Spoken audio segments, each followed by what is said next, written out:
எலுமிச்சையும் வாங்கி வந்தோம் பாரம்மா நான் எடுத்து வந்தேன் கோயிலுக்கு கிளம்மா எலுமிச்சையும் வாங்கி வந்தேன் பாரம்மா நான் எடுத்து வந்தேன் கோயிலுக்கு கிளம்மா நான் கனி மாலை கொண்டு வந்தேன் பாரம்மா என் காளியவ கழுத்தில் சூட வந்தோம் ஆத்தா மடப்புறத்து மடப்புறத்து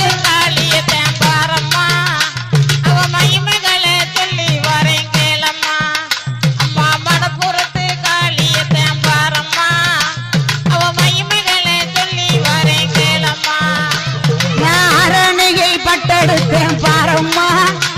என் காளிக்குத்தான் சூட வந்தேன் கிளம்மா நான் அரணிகை பட்டெடுத்தேன் பாரம்மா என் காளிக்குத்தான் சூட வந்தேன் கிளம்மா நான் காஞ்சிபுரம்